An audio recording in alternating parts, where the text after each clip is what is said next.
The first episode of the 4th season of this anime begins with Naofumi and Raptalia flying on a dragon. He reminds us that he was just an ordinary college student until the day he was summoned to another world. Now, he is the shield hero, one of the 4 cardinal heroes. The heroes have always been at odds, but they have finally reached a stage where they might be able to cooperate. However, at the worst possible time, assassins have been sent to his territory from Qten-Lo, the homeland of Raptalia's parents. Raptalia has worn a Miko outfit similar to the attire of their emperor, and that was all the reason they needed. Now, Naofi is on his way to Siltvelt, a place with regular boats to Qten-Lo, to teach those fools a lesson. The day of the Phoenix's revival is approaching, but before it arrives, he wants to resolve this issue which will determine Raptalia's future. They land to take a break, and Naofumi says he must return to his land to reorganize his forces. Suddenly, someone attacks them, but Naofumi blocks the attack just in time. It turns out to be Philo. He asks her what she's doing here, and she tells him that he was the one who asked them to go train. A Philo with her explains that they were training and met Vittoria, who told them they would meet Naofumi if they took this path. She also had a request for them to deliver to him. Naofi tells them to leave it for later, as he has a more important problem, and leaves. Vittoria tries to convince him, but to no avail. The Philolio then says it is actually speaking to Vittoria now, relaying his master's words. "If you ignore my request anyway, will you kill the cardinal heroes?" Vittoria replies that she will wait a little longer, but not to blame her if they regret it later. The scene shifts to Naofumi and his party arriving in a town. They see the demi-human girls training together, watched by the young men. They are informed that the shield hero and his team have returned, and everyone rushes to welcome him. He tells them they will reach the Siltvelt border tomorrow, but cannot take the carriage through the teleportation gate. He orders Melty to contact the queen and ask her to prepare a carriage near the border checkpoint. A soldier is dispatched with the message. Melty then asks Naofumi to leave her in charge of his territory, and he agrees. He then asks about Fol and Atla, who are told they haven't missed a single day of training and are getting stronger all the time. Naofumi agrees to let them come. The young men also ask to join, but he tells them that while he'd like them to come, their curses haven't fully healed yet. They beg him, and Naofumi tells them to be ready to go when the Phoenix is revived. Rashia promises to help them get better quickly. Naofumi then decides who will accompany him, and who will stay to protect the village. Elsewhere, the scene shifts to Motoyasu attacking people who have invaded his father-in-law's country, wiping them all out in revenge. The scene returns to Naofumi, who is hitching a carriage to the Philolio. He's impressed with the carriage, which is made of sturdy wood. The children call out to the shield hero, happy to see him pass by. The shield hero tells everyone to stay alert. In another scene, a girl informs her leader that the fake Empress's party has just crossed the border into Siltvelt. She reassures her leader, "Don't worry, I swear I will kill the shield hero and the traitor who covets your throne before they enter Qten-Lo." The scene switches to Naofumi, who has easily passed through the checkpoint. He is greeted by numerous signs and banners saying, "Welcome, shield hero," and cheered by the people. Armored guards escort him and his team to the palace. Patla remarks, "This is to be expected from Siltvelt. It's impressive how much they respect Naofumi." A pleased Naofumi says, "I feel like the star of a big parade." He then recalls what Queen Morelia Melremark told him before. "First, young princesses and noble ladies will approach you.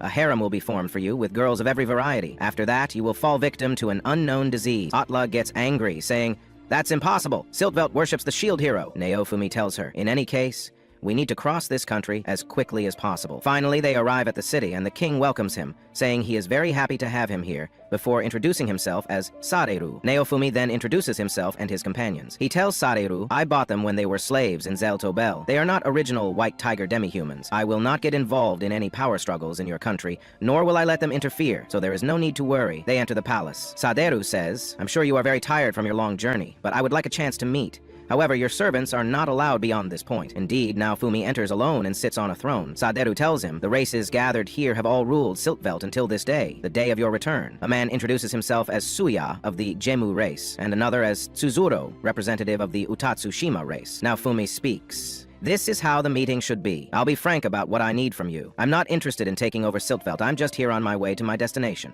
I promise not to interfere in the affairs of your country's rule.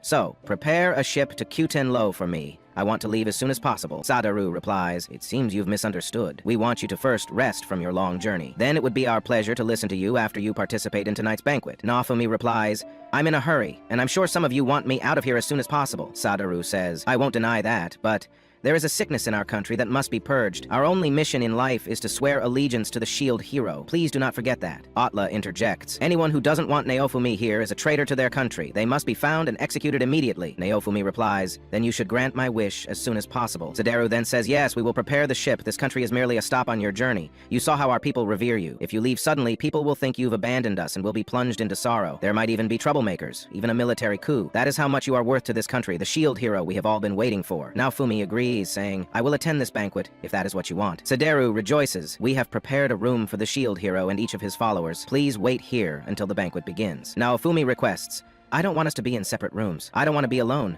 I can't imagine what they might offer me, any action towards me." Saderu replies, "We cannot treat others the same way we treat the shield hero. This would diminish our status." Atla suggests, "It's possible to prepare a room next to Naofumi's." Saderu agrees to Atla's request and says they will have it prepared immediately. Naofumi says, "There's still some time before evening. I'd rather go see the town than stay here." Saderu agrees. "Of course, we would be honored by your visit. But it takes some time to arrange such a royal visit. A surprise visit would take people by surprise. They would regret being unable to offer you a proper welcome. Such a grand event requires preparation, and the people must be notified." Later, Naofumi and his companions walk through the palace but are not allowed to enter a single room. They are all under renovation. "I have no freedom at all," Naofumi says. He asks his companions how many days this will take. Atla replies that it could take months. Naofumi becomes angry because there isn't enough time to prepare for the Phoenix. This is what the other three heroes felt when they were revered by the king in Melramar. Raftalia says, "I think they had a much freer spirit than you. Now you must have a free spirit. You're asking for a ship while evading your duties as the shield hero." He tells her, "You're right about that. I phrased that incorrectly." They notice someone watching them, but then a man named Euralis approaches and introduces himself to Naofumi. "I apologize for not being able to introduce myself earlier. We have all heard a little of what happened. If you want to arrange a ship for you to go to Kutenlo, I can prepare one quickly myself." Naofumi replies, "You weren't present at the meeting earlier, which means you're not that important. Are you capable of doing this?" Euralis tells him,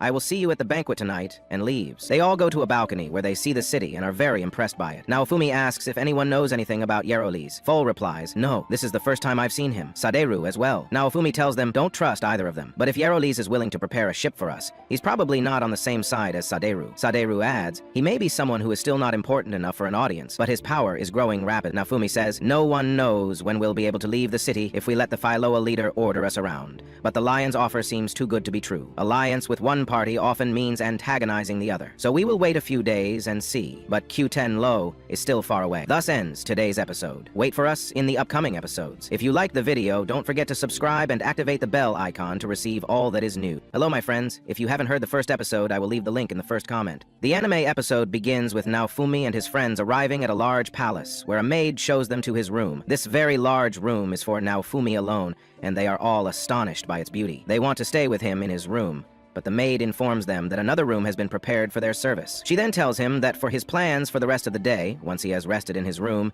he will have to change into the official Siltvelt attire for this evening's banquet. But first, he must take a bath, and she will inform him when it is ready. Melty mentions that there is plenty of time until the banquet, so she suggests they take a tour of the town. The other girls agree, except for Raftalia, who wants to stay in the adjacent room to ensure Naofi's protection in case any harm comes to him. Her friend Melty pleads with her, telling her she wants to see the town with her, so she agrees. Naofi then asks them to leave Raf with him. We then see Naofumi in his room recalling how everyone has been acting, finding this town more annoying than he expected. Raf leaves him and goes to stand before the shield. Naofumi places his hand on it to assess it and finds it to be very powerful. The scene shifts to the girls as they wander through the market, impressed by everything in it. Everyone here respects Naofumi greatly. The girls sit at a cafe and order their favorite drinks. They drink happily, but a portion of the people are giving them strange looks. This is why Fol was hesitant to go outside the castle. Atla explains that he has been like this the whole time since his capture, and he is overly affected by the matter. Meltaque then says that it's wonderful to have different kinds of people living together.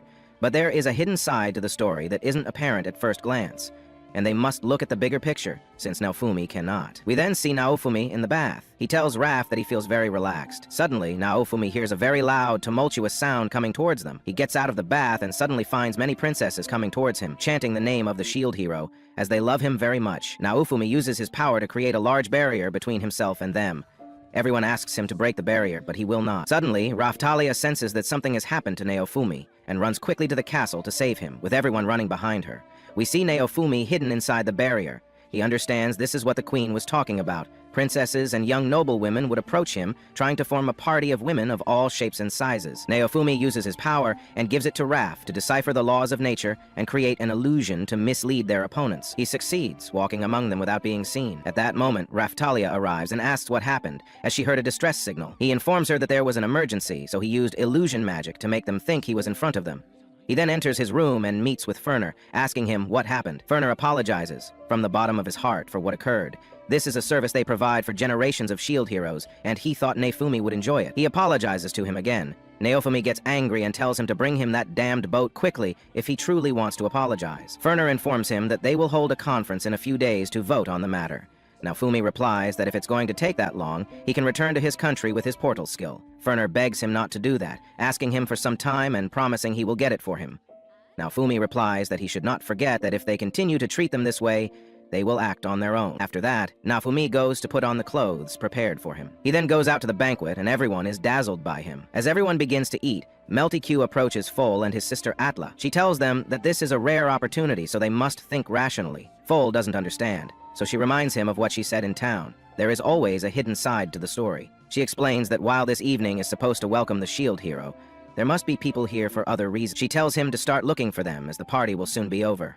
Foal thinks about her words and begins to look around for anything unusual. The scene shifts to Naofumi, who is approached by Jarlath. He asks if Naofumi is enjoying the party. Naofumi remembers him, and Jarlath asks to speak with him about what they discussed some time ago. Afterward, a masked man approaches Foal and Atla and asks to speak with them about something. He goes with them and tells them his name is Ethan. Foal remembers him, but his sister does not. She asks who he is, and Foal explains that Ethan used to work for their father. He tells her she might not remember him, but he used to come to their house and play with them often. Ethan tells them that their father passed away, and they disappeared afterward. He was very worried about them. Demi-humans and the white tiger species are not very welcome in this country. He asks them to forgive him for meeting them this way, but he wanted to tell them something. They should be wary of the lion Jarlath, as he might have been involved in their parents' death. He says Jarlath was reportedly present in their father's final moments, but a rumor spread in the army at the time that this might not be true, as his report about their father's last moments didn't seem logical at all. He told the military officials repeatedly that they needed to investigate the matter again. He expresses great regret for not fighting alongside Tyrion until the end, and for not being able to protect him. So the least he can do now, he believes, is to help them, and he will do the impossible for their sake. The scene shifts back to Naofumi and Jarlath. Jarlath asks about Mr. Furner, and if things are going well with him. He tells Naofumi to inform him immediately if Furner does anything, as he wants to keep him here no matter what it takes. He says that public opinion is ultimately very important to him, because his faith in the shield hero is firm and unshakable. Naofumi says, "My faith in the shield hero is firm and unshakable." However, he notes that people are asking themselves why he is protecting other countries in defiance of the place he is supposed to protect, and the number of people saying this might be growing. Mr. Furner has been very worried recently that people with these feelings might do something reckless, so Naofumi should not pay attention to what Furner says. He then asks him to use him instead of Furner, offering to arrange a ship for him immediately. Unfortunately, he couldn't do it officially due to his current position, but he is prepared to bend the rules for the shield hero. He says that allowing him to help is the only way to get him to Q10 low. The next morning, everyone goes to breakfast. We see Naofumi with Furner, who tells him that he will attend a conference after this, then have lunch and complete the rest of his duties. Naofumi orders him to go now. After Furner leaves, Naofumi thinks to himself that Furner is still providing him with meaningless services and worthless meetings to keep them in town. Perhaps Jarlath is right about that, at least, but Jarlath's fawning manner doesn't sit well with him at all. According to what Foal and Atla said, he seems very dangerous, but he can't trust either of them. At that moment, everyone cheers the shield hero's name, but Naofumi wants to get out of this town immediately. He doesn't feel comfortable here. After that, the special meeting begins, which includes many heroes, with Furner as the official spokesman. He tells them they seek to expand and strengthen their army in preparation for the next wave, and need to reorganize their forces with the shield hero as their core. Naofumi retorts that he told him before that he would not stay for the second wave. Furner understands, and so he wants to discuss the required budget with him, as they will ask their finest shipyard to build him a ship worthy of the shield hero. Naofumi replies that he understands his desire to use him to expand his army and unite his people, but just as he wants to protect his town, he also wants to protect his country. At this moment, the people of his village are waiting for his return. At this moment, the people of my village are waiting for my return, and as soon as the Phoenix and Q10 Low are dealt with, I don't mind performing my duty as the shield hero for a little while. Jarlath tells him, a true ruler should always prioritize his country and his people. I am learning a lot from you, and I also want you to rule Siltvelt and unite its people, but it is not right for the people of Siltvelt to defy the will of the shield hero. We should prepare a ship immediately. Furner tells him only the representatives of the 4 great races are allowed to speak in this conference. He then says to Naofumi, your feelings are very valuable to us. Please, give us time to adapt to your opinion and ideas. After that, the scene shifts to Naofumi and his friends. He tells them, let's do this quickly while everyone is away. Fall introduces him to Ethan, who says, it is an honor to meet you in person. No matter how much I thank you for saving Fall and Atla, I can never repay you. I will repay this debt even if it cost me my life. Naofumi informs him that he did it for his own reasons. More importantly, he says, I want you to watch Ferner and Juralis. Both of them have reached a dead end and might do something reckless to break the stalemate. Therefore, I want you to share any information you get with these guys. I want to settle all these matters within a few days. I have been preparing in secret to be ready as soon as the opportunity arises. And so, his days in Sildvault passed. In the morning, Naofumi is eating his food and uses his power to detect poison within it. Naofumi's friends refuse to eat it as well.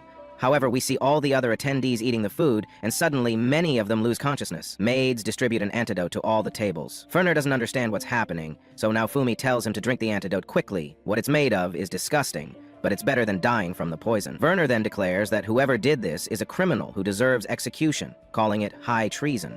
He then looks at Juralis. When Juralis asks if he has anything to say, Naofumi interrupts them, stating that it seems they all need to talk to understand what happened. Later, everyone gathers with Naofumi, who tells them he can't believe someone tried to poison him, as he thought this country was safe. Ferner interrupts, certain that Juralis did it, claiming no one else would betray the shield hero. Juralis tells him not to say that without proof, suggesting that Ferner could have done it since he knew the hero was going to leave their country. Naofumi tells them he doesn't care who did it. Someone tried to poison them, and that's all that matters. But he can no longer cooperate with a country like this. He has already secured a way to get on a boat and is tired of dealing with them. Ferner tries to speak to him, but Jaralis mocks him for annoying the shield hero and losing the chance to cooperate with him, calling it a miserable failure. Ferner tells him to know his place, accusing him of always plotting cheap schemes. Jaralis replies that if he's implying he's responsible, he hopes he has some proof. Ferner retorts that his actions so far are all the proof he needs, stating he knows Jaralis would do anything to gain influence. Jaralis says that Ferner blames everyone around him because his own position is in danger, calling him not a true ruler. He adds, "This is what happens when you let lineage be the only thing that matters. There are many talented people outside the four great races." Ferner screams at him not to refer to himself. Suddenly everyone starts shouting, with half supporting Ferner and the other half supporting Jaralis. Atlas screams at them, ordering them to be silent, and that's how today's episode ends. If you like the video, press like. Don't forget to subscribe to the channel and activate the bell icon to receive all that is new. The episode begins with the old man recalling Fol and Atla's words. Naofumi saved their lives. Atla would have died in a slave dungeon in Zeltobel if the shield hero hadn't saved her. He then asks his wife about the two white tigers, and she tells him they went to Siltveld with the shield hero. The old man is shocked that she allowed the two white tiger siblings to go with him. He then remembers how Tyron, the leader of Siltveld, died, and how the white tiger demihumans were forced to bear full responsibility for the war, losing all their positions in their country. He thinks that those two carry Tyron's blood, and no one knows what will become of them. His wife reassures him that they have their own path and that they should always pray for them. After that, we move to a completed meeting where we see Atla yelling at everyone present. She tells them she's fed up with everything that's happening. Jaralis tries to silence her, telling her she has no right to speak and should leave. Atla refuses, asking him how they can say that after he tried to poison them. She then demands to speak to all the people of Siltveld, without exception. Jaralis tries to silence her again, but Atla continues to refuse, telling him that if she stops here, she'll never forgive herself. She declares that they are all wrong, as they are now disrespecting the shield hero. They retort that it's impossible for any of them to disrespect him, as they welcome him greatly, and with all they have. She gets angry and asks them why they ignore the shield hero's request, and that their behavior, which shows continuous disrespect since Naofumi's arrival, shocks her, and she's disappointed in herself for not realizing it sooner. She now poses this question to them: how was Siltveld founded? One of the meeting members replies that the shield hero built it for them, the demi-humans and beastmen, and it was founded in the same way Lurlarona village was restored. This place accepted Atla and her brother, she continues, saying that Naofumi welcomed many beastmen and demi-humans into Lurlarona village, not only giving them a place to live, but also hope for the future. They want to repay him for all he has done, which is why she serves Naofumi with her own eyes. He made her a cherished member of the village and made them respected citizens in Sildveld. Everyone agrees with her, saying they live in their country with pride, and everything they do is for the shield hero. Atla tells them that if she's wrong, they should tell her, as they all owe the shield hero their lives. While they live in two different countries, they all share the same feeling, but their country is much bigger than any small village. And every country finds itself big and strong from the beginning. Everyone here thinks that the village they were brought back to life in is too small for them to care about, but they should think about having faces, claws, and fangs. Is all this to rule the world or to protect the people? Everything they possess is for the shield hero, and even if they curse her for her tainted blood, the blood in her body, her instincts, and her soul all call her to show her loyalty to the shield hero. This is the era of the calamity waves, and they must renew their oath of loyalty to him. She wants everyone to swear their allegiance to the shield hero. Everyone agrees with her except Jaralis. Then we see Raftalia, who is very happy with Atla's words.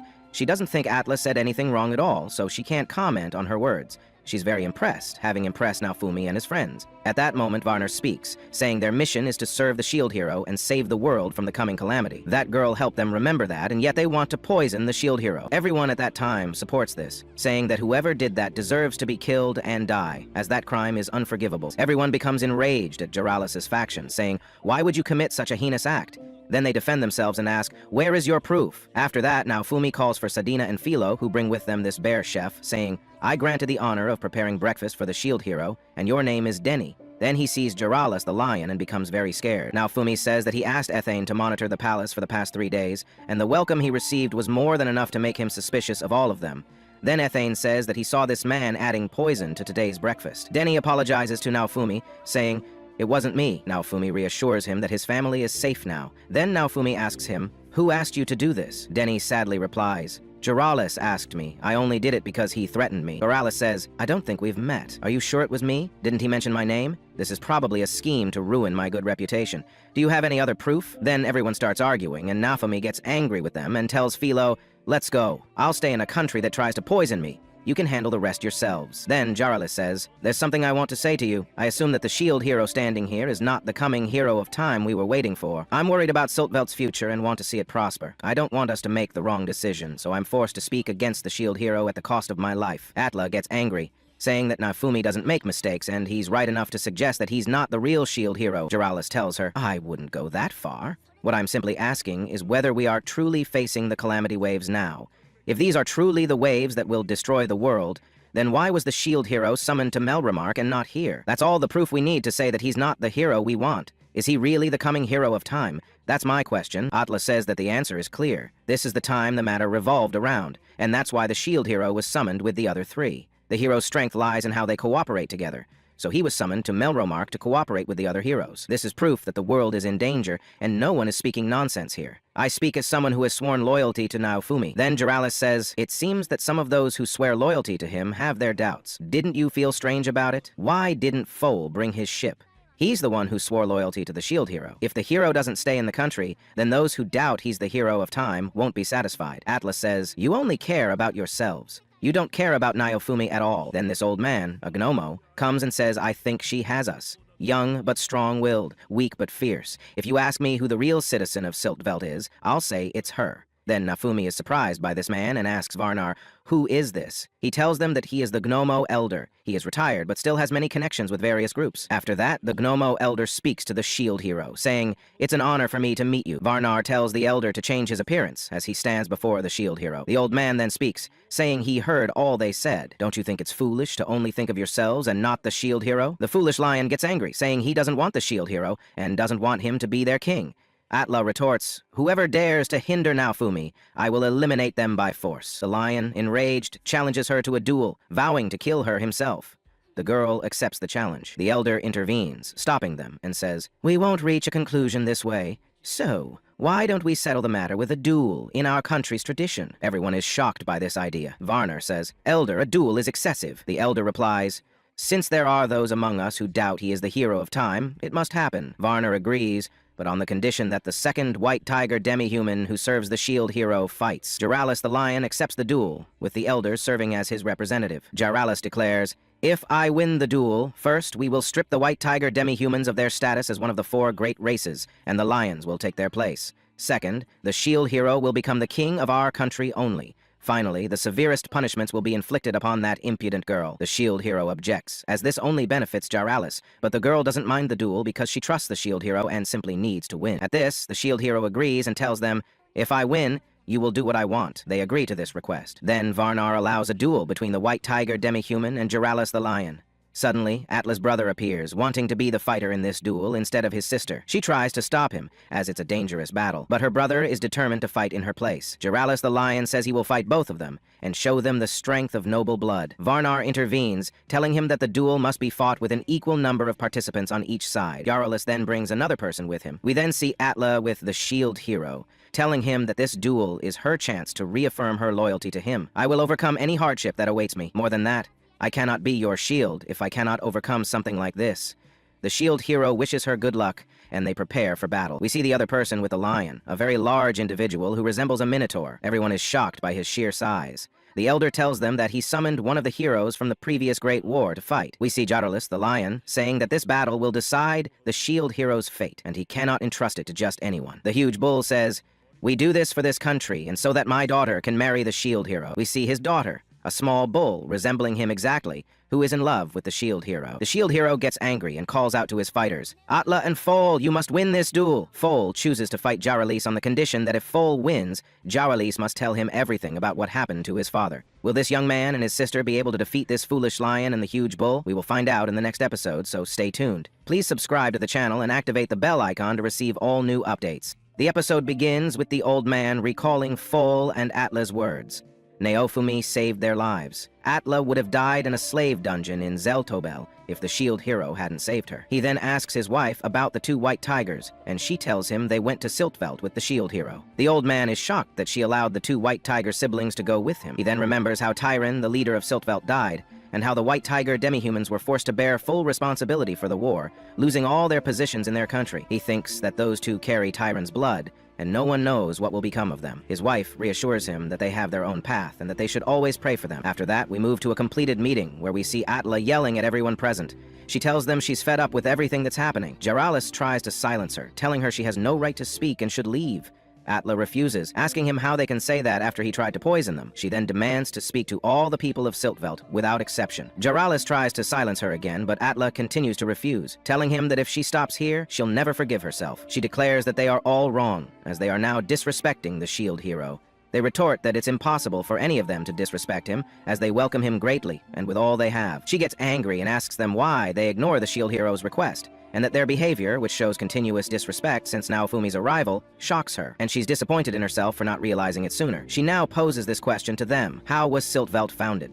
One of the meeting members replies that the shield hero built it for them, the demi-humans and beastmen, and it was founded in the same way Lurlerona village was restored. This place accepted Atla and her brother, she continues, saying that Neofumi welcomed many beastmen and demi-humans into Lurlerona village, not only giving them a place to live, but also hope for the future. They want to repay him for all he has done, which is why she serves Neofumi with her own eyes.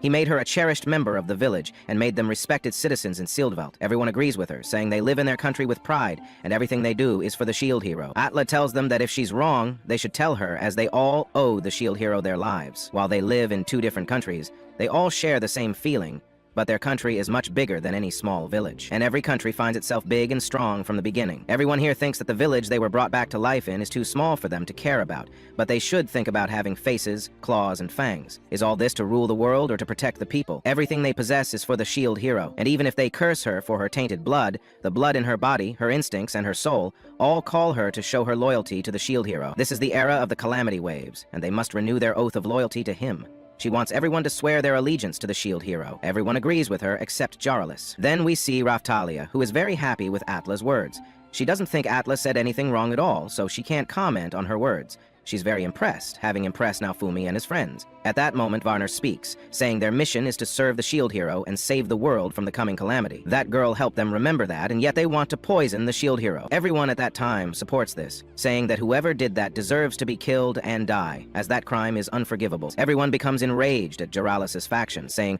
"Why would you commit such a heinous act?" Then they defend themselves and ask, "Where is your proof?" After that, Naofumi calls for Sadina and Philo, who bring with them this bear chef, saying, "I granted the honor of preparing breakfast for the shield hero, and your name is Denny." Then he sees Jarlath the lion and becomes very scared. Naofumi says that he asked Ethane to monitor the palace for the past 3 days, and the welcome he received was more than enough to make him suspicious of all of them. Then Ethane says that he saw this man adding poison to today's breakfast. Denny apologizes to Naofumi, saying, "It wasn't me." Naofumi reassures him that his family is safe now. Then Naofumi asks him, "Who asked you to do this?" Denny sadly replies, "Jarlath asked me. I only did it because he threatened me." Jarlath says, "I don't think we've met. Are you sure it was me? Didn't he mention my name? This is probably a scheme to ruin my good reputation. Do you have any other proof?" Then everyone starts arguing, and Naofumi gets angry with them and tells Philo, "Let's go. I'll stay in a country that tries to poison me. You can handle the rest yourselves." Then Jarlath says, "There's something I want to say to you. I assume that the shield hero standing here is not the coming hero of time we were waiting for. I'm worried about Siltveld's future and want to see it prosper. I don't want us to make the wrong decision, so I'm forced to speak against the shield hero at the cost of my life." Atla gets angry, saying that Naofumi doesn't make mistakes, and he's right enough to suggest that he's not the real shield hero. Jiralis tells her, I wouldn't go that far. What I'm simply asking is whether we are truly facing the calamity waves now.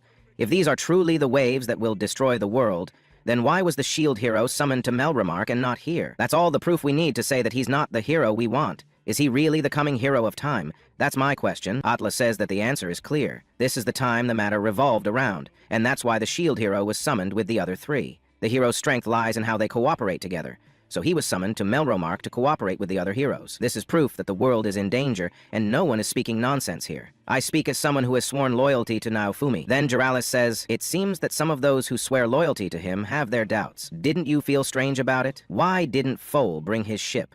He's the one who swore loyalty to the shield hero. If the hero doesn't stay in the country, then those who doubt he's the hero of time won't be satisfied. Atlas says, you only care about yourselves. You don't care about Naofumi at all. Then this old man, a gnomo, comes and says, I think she has us. Young but strong-willed, weak but fierce. If you ask me who the real citizen of Siltveld is, I'll say it's her. Then Naofumi is surprised by this man and asks Varnar, who is this? He tells them that he is the Gnomo Elder. He is retired, but still has many connections with various groups. After that, the Gnomo Elder speaks to the shield hero, saying, it's an honor for me to meet you. Varnar tells the Elder to change his appearance as he stands before the shield hero. The old man then speaks, saying he heard all they said. Don't you think it's foolish to only think of yourselves and not the shield hero? The foolish lion gets angry, saying he doesn't want the shield hero and doesn't want him to be their king.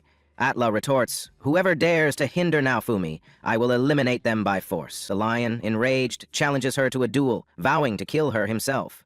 The girl accepts the challenge. The elder intervenes, stopping them, and says, we won't reach a conclusion this way. So, why don't we settle the matter with a duel in our country's tradition? Everyone is shocked by this idea. Varnar says, Elder, a duel is excessive. The elder replies, since there are those among us who doubt he is the hero of time, it must happen. Varnar agrees, but on the condition that the second white tiger demi-human who serves the shield hero fights. Jiralis the lion accepts the duel, with the elder serving as his representative. Jiralis declares, if I win the duel, first we will strip the white tiger demi-humans of their status as one of the 4 great races, and the lions will take their place. Second, the shield hero will become the king of our country only. Finally, the severest punishments will be inflicted upon that impudent girl. The shield hero objects, as this only benefits Jiralis, but the girl doesn't mind the duel because she trusts the shield hero and simply needs to win. At this, the shield hero agrees and tells them, if I win, you will do what I want. They agree to this request. Then Varnar allows a duel between the white tiger demi-human and Jiralis the lion.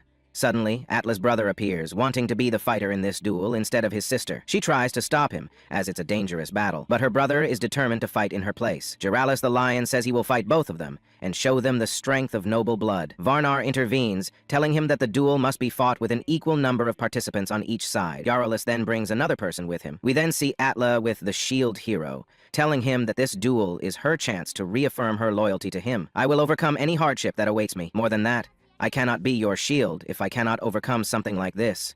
The shield hero wishes her good luck, and they prepare for battle. We see the other person with the lion, a very large individual who resembles a minotaur. Everyone is shocked by his sheer size. The elder tells them that he summoned one of the heroes from the previous great war to fight. We see Jaralis, the lion, saying that this battle will decide the shield hero's fate, and he cannot entrust it to just anyone. The huge bull says, we do this for this country, and so that my daughter can marry the shield hero. We see his daughter, a small bull resembling him exactly, who is in love with the shield hero. The shield hero gets angry and calls out to his fighters, Atla and Foal, you must win this duel. Foal chooses to fight Jaralis on the condition that if Foal wins, Jaralis must tell him everything about what happened to his father. Will this young man and his sister be able to defeat this foolish lion and the huge bull? We will find out in the next episode, so stay tuned. Please subscribe to the channel and activate the bell icon to receive all new updates. The episode begins with Atla and her brother Fool at their home. They have prepared a meal for their father, who is delighted. When he tastes the food, he finds it delicious. Atla tells him that she was told the taste is similar to the food their mother used to make. The scene then shifts to the queen speaking with Naofumi and Raftalia about Foal and Atla. She tells them they are the children of Losha's younger sister. Naofumi asks her if he should tell them,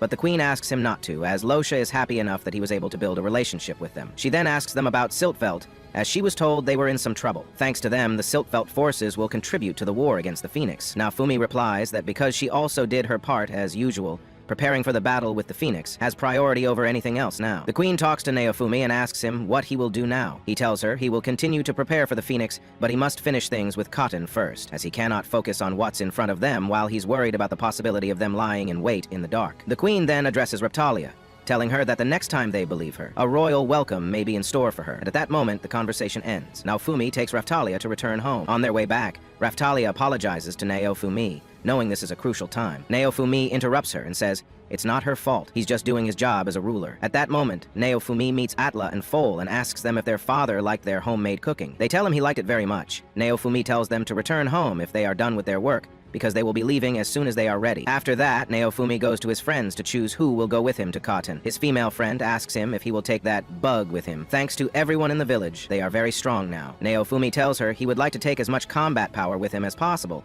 but they must also be able to defend the village. Raphtalia continues his thought, saying it would be good to have Sedina because she knows the area, and Atla and Foal also know her, and they help them a lot in Siltveld. At that moment, Naofumi remembers his friends Itsuki and Ren. The coach tells him that they were fighting and would return tonight. Naofumi tells her that even if the curse still affects them, they are both holy heroes, and he would like one of them. Sedina comes to them and asks if they are going to Koten. She asks him to take her with him, as she knows that Koten is protected by a water dragon, and a dragon like her and Galeon should be able to feel it. Naofumi decides to take her with him. He then goes to the little girl and asks her if she remembers what happened when the village was attacked. They don't know when they might return, so it's important to keep everyone here safe too. If she remembers anything, she should tell him. Naofumi and Raphtalia then leave the tent and meet a man.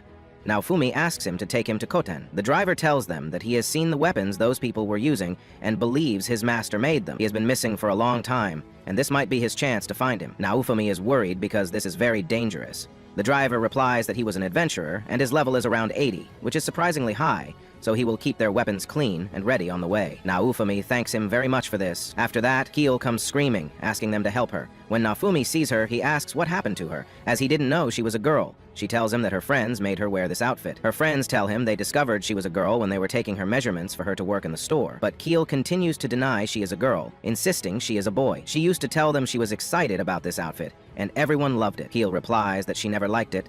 Naofumi interrupts her and orders her to wear this outfit when she goes to trade from now on. If she attracts more attention, it means more sales. Keel gets angry and tells him she wants to be a strong man. Naofumi doesn't care about what she says, stating that, whether she is a man or a woman, it is only important that she is useful. Keel is convinced by his words. At sunset, Naofumi gathers with his friends. Ren tells him he heard he had a problem in Siltveld in more than one way. Naofumi doesn't answer him and asks if anything happened in the village during his absence. They tell him there were no attacks from lunatics, but they found an explosion crater near the village. Perhaps they tried to set up an ambush or engaged in a battle with someone, but there is something strange. His friend then remembers a man trying to hit these villains but failing. He uses the power of fire to burn his opponents and turn them to ashes. He then throws a firestorm at them to cleanse the town of them, and now he wants to move on to the next. We return to Naofumi and his friends. His assistant tells him she knows he's busy now, but he shouldn't forget that he needs to do what Fatoria asked of him. Naofumi replies that when he finishes things in Koten, he will give her the reward in advance. He then asks what Fatoria wants,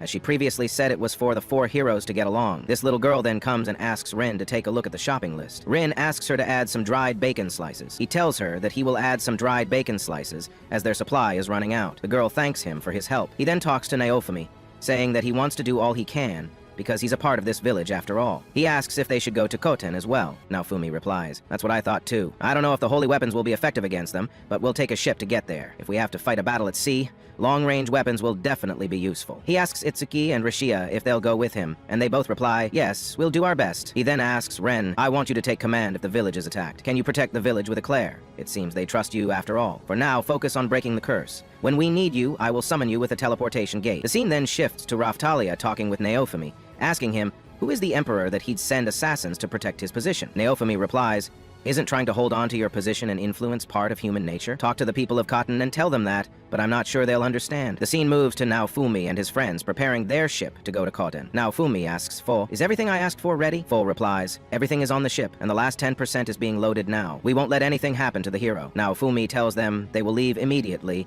as soon as the last of the cargo is loaded. After that, there are whirlpools in the sea. Sadina says, "If we don't follow the light, the whirlpools will block our path." Suddenly, a whirlpool appears in front of them, and they steer the ship to the right. A man then speaks to Naofumi and tells him that the whirlpools are very annoying. Naofumi replies, "Yes." The man asks if he thinks his master is in Koten. The man replies, "It's his nature to wander from place to place, chasing girls and running from debt collectors. He has a lot of problems, but he's very highly skilled. I decided to study under him after falling in love with one of his weapons at first sight. If I could meet him again, I think I could improve more." Naofumi says to him, "If he's that good, I should hire fire him instead of you. Then, the dragon appears and tells them that it feels a dragon coming from a distance. It's the water dragon. I tried to get closer, but it blocked me with a barrier. The man then informs them that they are close to Khoten's territorial waters, and a fog appears around them. They hope they can get there without anything happening. Naofumi then tells them these guys were ready to come all the way to our village. They won't let us land without a fight. Stay alert, everyone. We notice that everyone is on guard. Suddenly, the man says, "There's a ship in front of us about to collide." They shoot arrows at them, and Full prepares to attack. The monsters continue to attack Naofumi's ship with arrows, and then they drop a bridge to transfer from their ship to Naofumi's. His friends protect the ship and attack the small monsters, but their magic has little to no effect. Naofumi then uses the Aura of Sugai, which increases everyone's strength. He wishes he could capture them alive to interrogate them, but then remembers that these monsters carry bombs that will explode and harm everyone if they go off. Everyone continues to attack, but their efforts, including the heroes' attacks, are ineffective. They continue to fight and finally defeat them with great difficulty.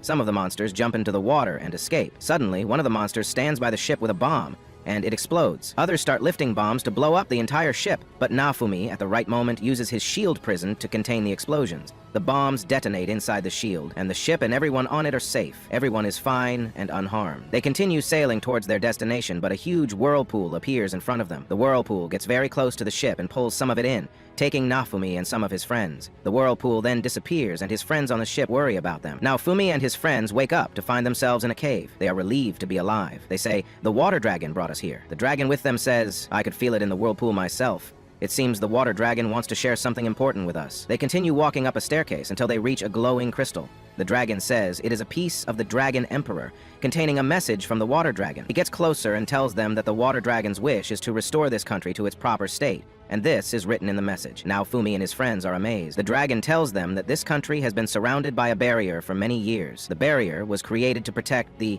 soul-coming tools, and it doesn't know much more.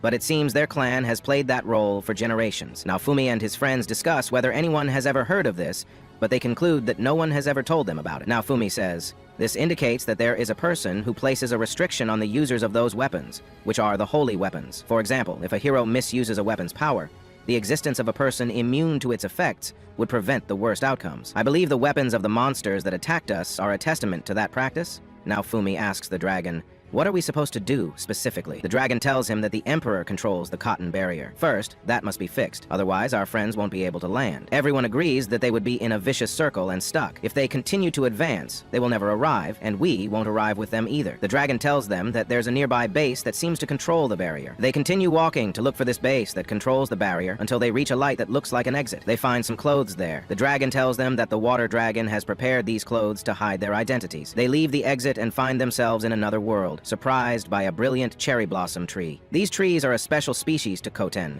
and they have arrived at their destination, the beautiful town of Khoten. Raftalia says, "My mother and father were born here in this town, and I miss them so much." With this happy ending, our episode concludes. Wait for us in the next wonderful episode of this great anime. We ask you to subscribe to the channel and activate the bell to receive all that is new. Today's episode begins with Naofumi and his friends, where the water dragon informs them that the barrier is controlled by the lighthouse they stand before. They will have to disable it if they want to communicate with those still on the ship. Naofumi wants to get them to the port quickly. Their stats are fine, but no matter what they do, they cannot approach the land. So, Raftalia and Sedina change into clothes that hide Raftalia's ears and tail. Then, the small dragon hatchling appears, a sign that the water dragon is protecting them from any danger. After they finish changing, Naofumi leads them away, as they must break the barrier. They set off and arrive in a country named Khoten Lu. There, they find a flower called the Lumina Cherry, which glows at night and is used as a power source for many different tools. Naofumi asks if they can take it home to use in their village, but Sedina replies that it seems to only grow well in this country. As they wander, they see fishermen gathering seaweed, and Sedina tells them it's best to reach the lighthouse by land. During their walk, they find many statues and don't understand what they are. Raftalia explains that these statues honor the Emperor's clan, which is beloved by the people, but the Empress's parents had to leave Khoten Lu, despite its beauty. Suddenly, a huge monster appears and attacks a small child. Naofumi decides to save him, but Sedina stops him and sends the dragon, Galeon, instead. She then tells her friends to move away. We then see the small dragon destroying the large monster. Afterward, Naofumi tries to help the child, but the child is scared of him and runs away. They don't understand what this monster was or what it was doing here, but everyone in the city suddenly appears worried. The townspeople ask them what they are doing and why they aren't afraid of the authorities. At that moment, guards appear and ask if they were the ones who killed the monster. Naofumi tells them they only wanted to save the child, and that what happened was just one monster monster trying to eat another. The guards become angry because by this act, they have disobeyed the Emperor's orders. Sadina retorts that she is sure they are smart enough to recognize the creature that is with her. The water dragon then appears, and all the guards become frightened. They apologize and leave. At that moment, everyone in the city realizes that they are messengers of the water dragon. From the crowd, a man named Muramasa appears. He notes that while everyone was afraid of the authorities, they acted to save the child's life. Now Fumi tells him that what they did was natural. If a child were attacked in front of them, they would of course save him. Muramasa then invites Naofumi's female companions for tea, calling them very beautiful. Sadina apologizes, saying they are in a hurry. Naofumi realizes this man targets every girl he sees and thinks he could be a Motoyasu too. The man is persistent, so Sadina uses her power to shock him and tells her friends to leave, as they have attracted too much attention. As they are leaving, they notice the boy from earlier watching them. They stop to talk, as Naofumi doesn't understand why the officials were upset. Sadina explains that the current empress forbids the killing of any living creature, even monsters, much like an ancient shogun once did. She is glad Galeon was with them. Naofumi reflects on this, realizing that under this law, even a monster that attacks another is not punished. If a monster's owner ordered the attack, perhaps the owner would be punished. But the authorities can't do anything to them, Naofumi's group, as long as the water dragon's emissary is with them. Naofumi concludes that this must also mean they can't even fish in this country, which is why the fishermen were gathering seaweed. Then, we see a citizen begging a guard who has taken his money. The guard says that those who do not pay their taxes are no different from traitors, and that he must not disobey the Empress's orders. He then leaves him and walks away. Now Fumi tells his friends that they might be able to use this to their advantage, as he is sure that many citizens are unhappy with this law. Sadina points out that someone is watching them. Suddenly, they are snatched away from the spot.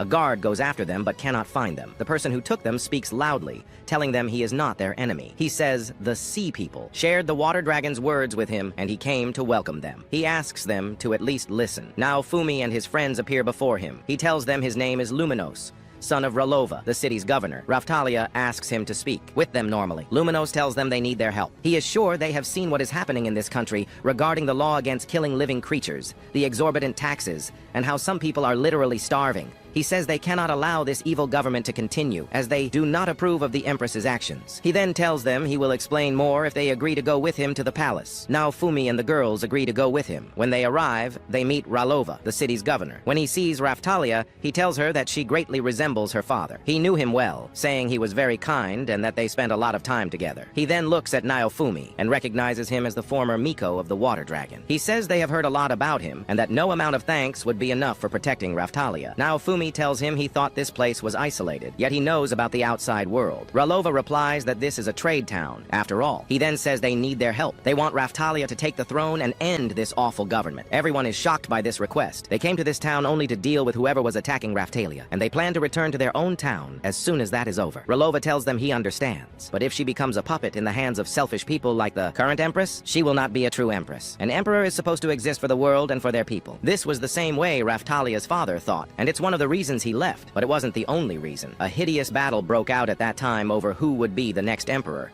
and staying in this country would have meant a terrible end for Raftalia's father. Therefore, they have waited a long time for the moment when the true emperor would put an end to this and restore the world to how it should be. Naofumi asks about their plan. Ralova tells them the first thing they want is to eliminate the officials guarding the lighthouse to send a signal to start the revolution, believing this will benefit Naofumi's group as well. Naofumi asks if they have forces ready. Ralova informs him that his clan and the people of this town are ready to rise up. Naofumi then asks Raftalia to prepare her Miko outfit. Do you know what this means if I wear it? Raftalia asks, shocked. Yes, Naofumi tells her. They're going to target us anyway. We might as well have more allies. I want to disable that barrier quickly so we can meet up with those on the ship and look into their eyes. They have been waiting a long time for a sign to appear. I will help you put it on, Sadina tells her. Afterward, Raftalia comes out and everyone is dazzled by her. The man speaks, saying, "We ask for your guidance, Your Majesty the Empress. We will follow you even if it costs us our lives." Naofumi addresses them. The time for the true emperor has come to put an end to the evil government. You will have a true emperor for the world, for your people. Come with us, if you are brave. At night, Raftalia says to Naofumi, "You imitated Atla to stir up their enthusiasm." The dragon adds, "It worked, and our excitement is growing." Naofumi tells her,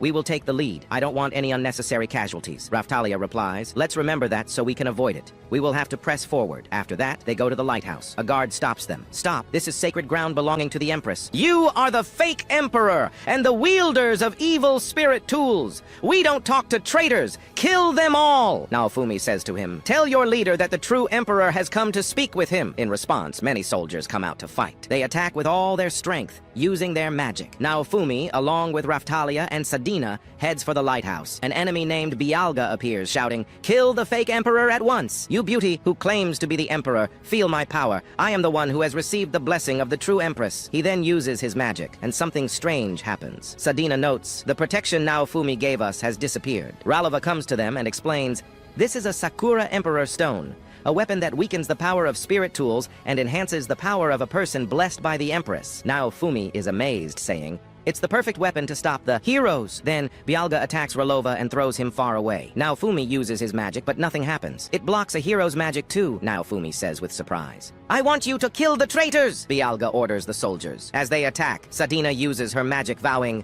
"No matter what, I will protect you. Let the slaughter begin." The dragon also joins the fight. A soldier attacks Naofumi, but he uses his shield's power and kills them instantly. Bialga says, "No matter. This is the end. We will do this on behalf of the poor empress. We will turn ourselves into swords. Merge your power with mine, and bring down destruction upon these fools." He then activates the stellar spell, absorbing the power of the soldiers behind him. He attacks and strikes Naofumi, who is shocked by his strength. Ralova explains, "It is a special weapon spell that allows those granted a strong blessing by the Empress to gather the powers of others who have also been blessed." Sadina attacks Bialga, but he knocks her to the ground. When Raftalia comes to save her, Bialga attacks her as well, mocking, "Is this all the power the fake emperor possesses?" Suddenly, Naofumi's stone shield changes into the Sakura Emperor shield. Muramasa appears, saying, "It will enhance your abilities even inside the Empress's stone barrier." Everyone is amazed. "You have betrayed us. Why are you helping them?" Bialga yells. Muramasa replies that he is not betraying them,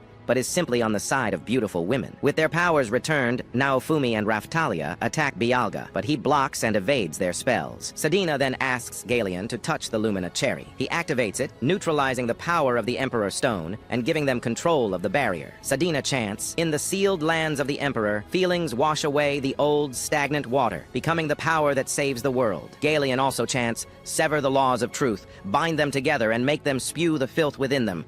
By my power, awaken the force of destruction upon foolish followers. Water Dragon's Lumina Cherry destructive wave." Raftalia strikes Bialga with her magic, finally killing him. Everyone rejoices at their success. In the morning, Naofumi's friends arrive from the ship. "It seems everyone is safe," Sadina says. They rejoice upon greeting Naofumi. Sei is overjoyed and hugs him, but Atla pushes her away. Naofumi comments that Muramasa is a womanizer, but he's the reason they agreed to help. Everyone then goes to hold a celebration. And so ends today's episode of this anime. Stay tuned for the upcoming episodes. If you like the video, don't forget to subscribe and activate the notification bell to receive all that is new. The episode begins with Naofumi and his friends with the governor of the city, Ralpha, and his men. Naofumi informs them that the lighthouse and its barrier are under their control, as they ignited the fire of rebellion as they wished. But before they take any further action, he wants to review matters. In the middle of his sentence, he looks at Ralpha and his men and finds them extremely exhausted. He asks them not to try to put Raftalia at the forefront of their ailing minds. Ralpha apologizes for what they did. Raftalia then speaks up, saying that Sadina should have been the one to stop them before she challenged them all to a drinking contest. At that moment, Naofumi shouts at the men, telling them to come to their senses, as time is running out. He then asks them where this Emperor of Kutenlo is. They can either talk to them or kill them, but he doesn't want to spend too much time on this.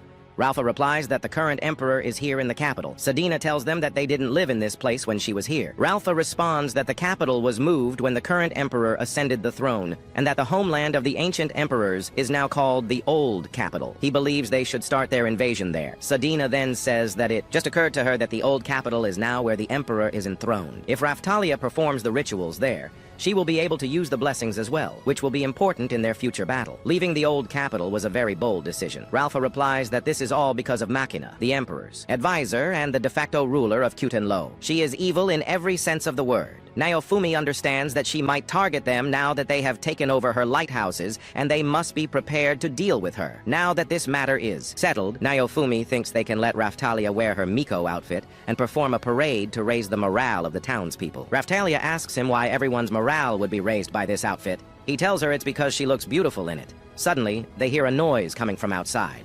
Everyone goes to see what it is. Naofumi thinks it might be an attack, or that the party they are holding in the town has gotten out of control. Raftalia replies that it doesn't seem to be either of those possibilities because Atla feels a strange flow of energy. Then Rishia comes out, very frightened by the loud noise. When everyone observes the sound, they find that it is coming from the old burial mound. They don't know what is happening there, But when they look through a telescope, they see that there are multiple snake monsters. They wonder what to do about these monsters. Muramasa says that the government will do nothing. They are willing to release a sealed monster to protect their positions. Naofumi asks him what he knows about this. He tells him that he does not answer questions from a man who gathers girls around him. Sadina goes to him and asks him to tell her instead. Muramasa agrees, telling her that these mountains have ancient ruins where a monster was sealed after causing great harm to this town. Officially, the legend states that the emperor defeated it.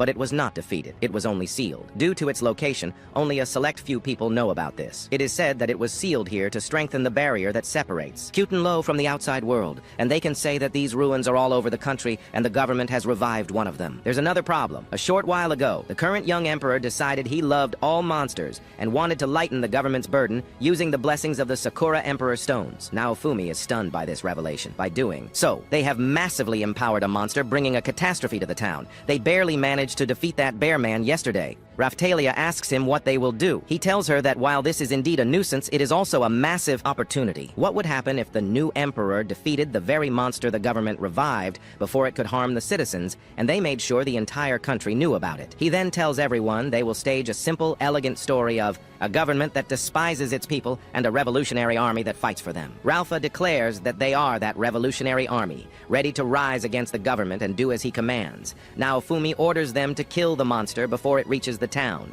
telling them that speed is their salvation now. They will split up, letting Galeon and Philo lead them there. Ralpha tells him they will form an army and follow. Naofumi and his friends arrive at the monster's location. The dragon informs them that this beast is called a Hydra, and it will be difficult to handle. It's not multiple monsters, but a single entity with 8 heads. If they get too close, the hero's protection will weaken, but they must destroy this beast before it reaches the town. The monster tries to strike them with its power, but it cannot harm them. At that moment, everyone feels a draconic power. The water dragon might be aiding them, but it won't last long. Therefore, Naofumi will deploy the Sakura sphere of influence at the front line. The beast once again tries to harm Naofumi and his friends. Naofumi unleashes his power, creating a barrier to shield them from the monster's devastating blows. He then asks Itsuki if the Sakura Emperor stone weapon is registered for her. She confirms that it is. At that moment, Philo declares that she can fight with them too, as the blacksmiths gave her something special. Naofumi looks at his friend's skills and smiles. Their high skill levels compensate for the nullified hero's stat boosts. He orders a retreat for some to assist Itsuki, Rishia, and Ren,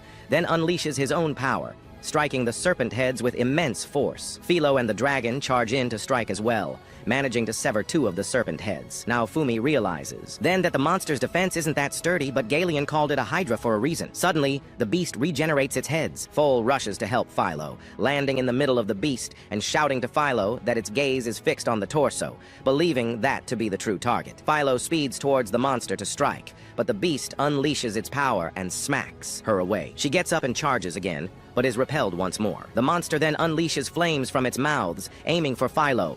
Naofumi sprints towards her, saving her with his own power. The dragon tries to strike the beast, but fails. They cannot dispel the creature unless they sever all the heads that generate the barrier simultaneously. Naofumi, knowing they have no time to waste, calls out his plan. Listen up, everyone. I have an idea. First, Raphtalia will shatter the monster's magical protection. Then, they will sever all of its heads at once, destroying its barrier as they finish it off. He asks Sadina to help him and perform a high-level magic chant with him. As planned, Raphtalia dashes towards the beast and strikes it with a powerful blow. The monster tries to hit her back, but fails. Raphtalia then tells Philo to provoke the monster's barrier, and Philo complies. At that moment, Sadina exclaims that they seem to have eradicated the protection from the Sakura Emperor Stone, and that they must press on. Sadina then unleashes a thunder spell. Now it's Atla's turn. She runs towards the monster and strikes it, with Ren assisting her by aiming his arrows at the monster's heads. Rishia helps too, directing her sword towards a head. Everyone is now fighting the beast, aiming to sever its heads in one fell swoop. Finally, Raphtalia uses her Stardust Blade to kill the monster. Just as they finish off the massive beast, the knights arrive. Suddenly, they sense the monster is about to explode. Everyone scatters to avoid being harmed, and true enough, the monster erupts in a massive explosion. Naofumi unleashes his power, activating a barrier to save them. Galeon exclaims, "It seems our enemy is far stronger than we anticipated." The serpents then reappear, but this time it's a different beast than before. This one and the last are not the true body, Galeon warns. Destroying the real one will not be easy. I will stop its advance, Raphtalia declares. They all charge, unleashing their power against it, but the beast is too strong. Nothing seems to affect it. Naofumi demands, Is there any way to deal with this monster? Galen replies that it's a type of dragon of immense power, and Atla knows a little about them. That explains why the previous one didn't have a core, now Fumi realizes. The real one must be inside. We have to prevent these things from exploding while we work on stealing the core. Once we have it, only empty shells will remain. What will we do with the core after we get it? He asks. Galen explains, the Dragon Emperor will be weakened. If it's just the core, even the weakest among us can easily gain control over it. They launch another ferocious assault, but the creature takes no damage and instantly regenerates. Now Fumi!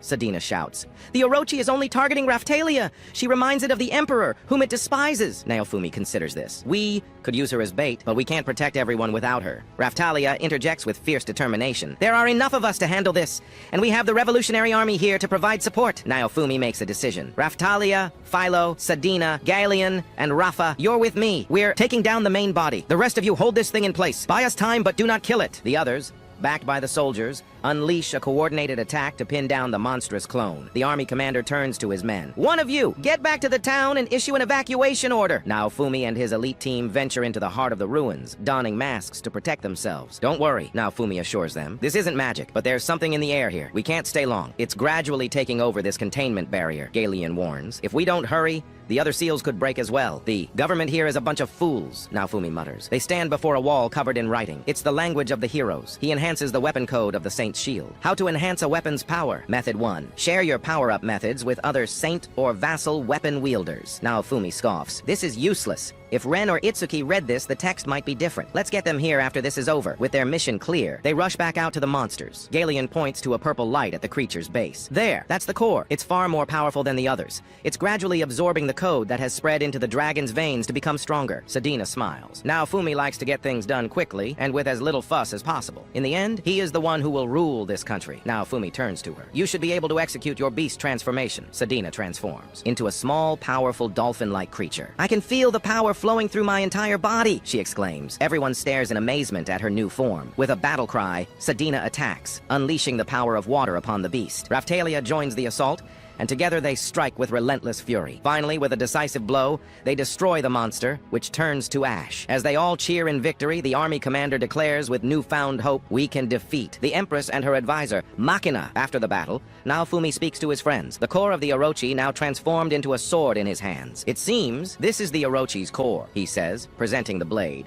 This is the cursed sword, Ama no Murakumo. A mere touch is enough to curse you. It looks like you got it, Rishia says in awe. Just then, the master smith and his friend arrive. Now Fumi, the smith says, I heard your battles were insane, but I never expected this level of madness. His eyes fall upon the sword, and he is captivated. So this is its true form. He reaches for it. Now Fumi warns him to stay away, but the smith waves him off. Don't worry, he says confidently. As he grips the sword, he feels its immense power. It has a powerful curse. It will take time before we can wield it. But I am a blacksmith. You can't call yourself a smith if you let weapons curse you. Can you make sure it doesn't get out of control? Naofumi asks. If that monster returns, many people will suffer. The master smith nods, a determined look on his face. I will help you. It would be my pleasure. With the immediate threat handled, Naofumi turns to the others. The Orochi is dead. We must ensure the entire country knows that the Revolutionary Army and the new Empress destroyed the government's monster before it could harm anyone. He looks at Raphtalia. This is just for appearances, of course. You don't actually have to be the Empress. The army commander then looks at Philo and asks when the battle will begin. Now Fumi explains, actually, Philolials gain special powers if a hero raises them. The commander observes Philo's unique appearance. A white Philolial with cherry blossom-colored embroidery. This could play to our advantage more and more. And that is how today's epic episode of this anime concludes. We hope you'll wait for the upcoming episodes. If you like the video, don't forget to subscribe and activate the notification bell to receive all that is new. An anime episode starts with Naofumi and his companions. Ralofia informs them that the Queen of Philolialia has the same appearance as Philo's feathers and worships the national pies of Kotenlo. They decide to put Philo at the front of their advance toward the old capital. The effect is amazing,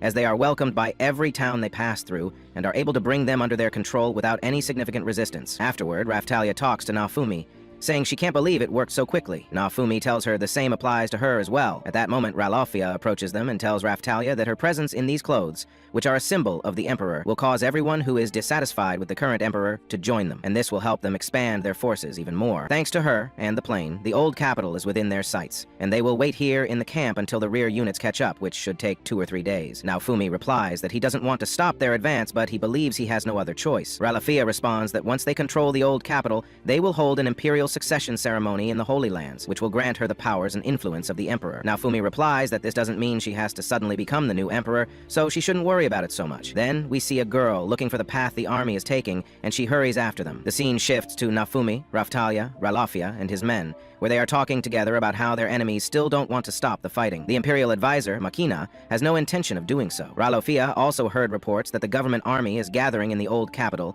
and is ready to fight them. The Emperor's personal forces, led by the water dragon Miko, have already entered the capital. Naofumi asks about these forces. Lumines tells him that, unfortunately, they sent many spies to investigate, but no one returned. Then, Sedina adds that she is very sorry. She doesn't know anything about what happened in this town after she left, but she is sure that it's someone from her clan. Naofumi interrupts, saying that even if they enter the old capital, they still have to fight these soldiers, and he asks everyone to always stay alert. After the meeting, Naofumi sits alone. Philo comes to him and tells him that food is ready. He replies that he will check the blacksmith's workshop first, as they should have something for him. He asks Raphtalia and Philo to rest early for tomorrow's procession. He then asks Atla and Fool to train after dinner. Atla replies that he shouldn't go to a strange place alone, so she asks to be his personal guard. Her brother continues and begs Naofumi to allow them to protect him, on the way there at least, and they will train and do everything he wants afterward. Naofumi refuses and tells them again to go eat and then train. He orders Fool to stop spoiling Atla. At that moment, Sen comes to take Naofumi to his workplace. We then hear Atla arguing with her brother, Fool, and scolding him that she lost her job because of him. He replies that he would have done the same thing and he had to intervene quickly. At night, we see Naofumi walking with Sen. He is surprised to see the girl from before. He apologizes to her. She asks him if he knows where the main street is. He replies that if she is looking for it,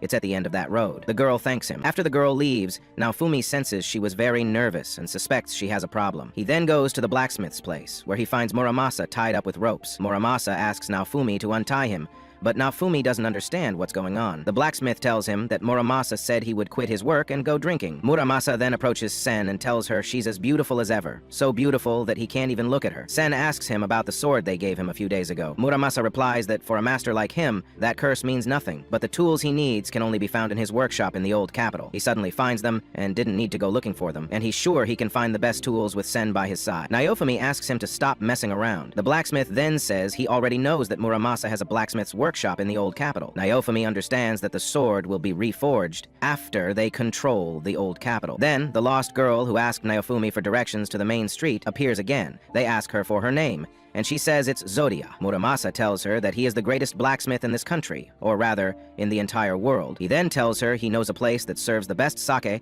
and asks her what she thinks about going with him. Zodia refuses and explains that she has to go see the procession of the person who will become the new emperor. Naofumi understands that this procession will take place tomorrow. After that, Muramasa talks to Zodia and asks her to show him the way tomorrow, and tonight she can go with him to have some sake and get to know each other better. Zodia doesn't answer him and tells Naofumi that if he stays here, she will stay with him. He replies that he will go with his friend Sen, and they do. Muramasa begs them, saying he will fix that cursed sword or make whatever weapons they want for the rest of his life. Naofumi agrees. Muramasa then guides Naofumi and his friends on the correct path to this inn. During their conversation, a merchant comes out and asks them to go and talk somewhere else, away from his shop. Zodia gestures to him, and the merchant welcomes her and asks her to enter the shop. Everyone enters behind her and they eat. While they are eating, Naofumi asks Muramasa why he will take the lead. Muramasa replies that he is very crazy. Zodia then talks to Naofumi and asks him what race he is.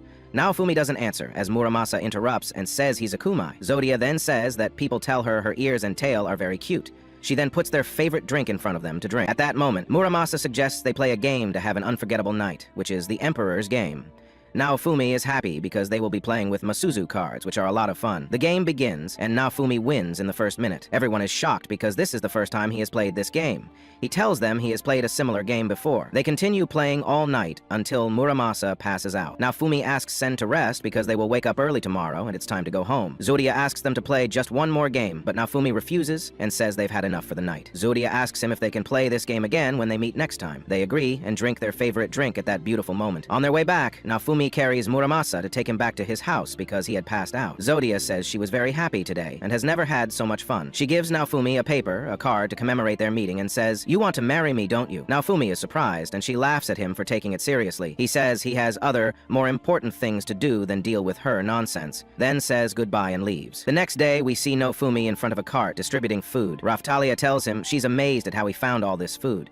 He says all the credit goes to the Emperor. Nofumi asks Raphtalia what happened last night. She tells him they were talking about Atla when they were training. Atla said, "You never stop, but I do everything for you." She said she wanted to go with him, and Fool agreed, saying, "I'll go and see if we can leave." Raphtalia sees him, and Fool gets flustered, saying, "I can leave for a while. I've finished my training." Atla says she wants to go. Raphtalia tells him, "If you're thinking about what's best for her in battle, I won't say another word.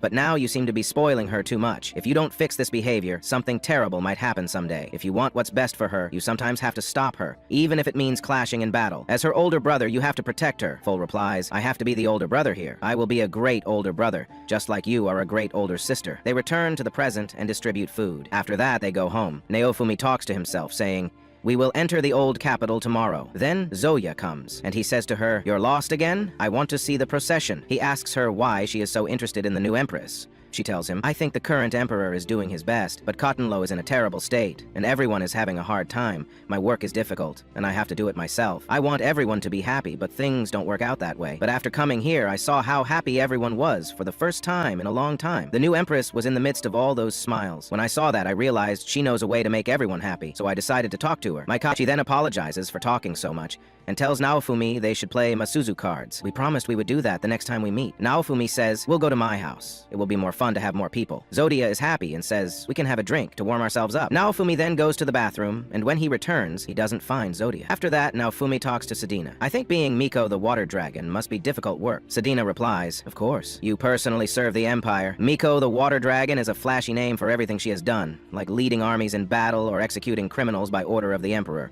By criminals, I mean anyone who causes trouble for the Emperor. I'm sure another member of my clan is doing that now. It's sad to think about. Our race is always chosen, in every generation, because of our combat skills. They sometimes call us the Miko the Assassins. It's a very scary name." Naofumi is surprised and says, "You didn't have a choice, given your situation. At some point, we will have to put an end to all that. But don't worry, everything will be fine. Let's go to sleep." The next day, everyone prepares for the fight. A soldier comes with a message, saying, "Last night, a town behind us was ambushed by our government army." Naofumi gets angry and says, "I left Itsuki and Rishia in the town behind us." He then asks Atla, Foal, and Sen to take Galian and go to provide support. Then another soldier comes with a report from an enemy envoy to the leader of the rebels, from Miko the water dragon. "Last night, one of my units acted like a bird. This was not my wish as the leader of the government army. I have regained control of it. For this war, I would like a representative from each side to meet, and I will try to fix things. I will represent our army, and I want you or someone of equal status to represent your side." Naofumi says, "This is a unilateral decision." He then takes the letter, reads it, looks at the seal, and is very surprised. The episode ends here. The show's host says, "Wait for the next episodes." If you liked the video, don't forget to subscribe and activate the bell button to receive all that is new.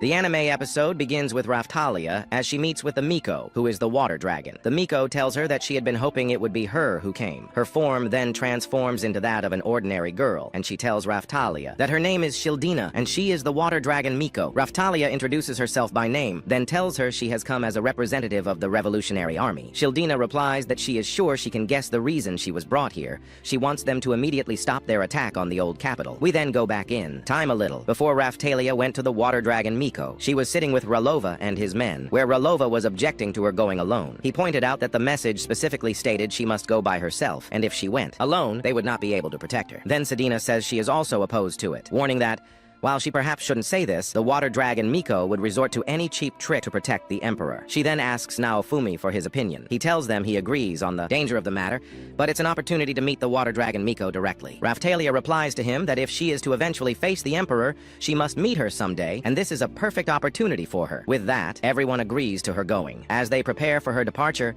Philo says she will go scout the location. Sedina reassures her, saying she is certain Raphtalia will be able to do it, and that if any harm befalls her, she will inform them immediately. Then, Naofumi says that he has granted Raphtalia the full authority to make decisions on their behalf. We return again to Raphtalia with Shildina. Shildina says that she had thought the rebels were just a group of chaotic commoners, but they have become a threat they can no longer ignore. As long as they are willing to fight, they will be met with resistance, and the old capital could become a war zone where many people will lose their lives. However, she knows this is not what they want. Therefore, she will make her an offer, stop their treason and surrender.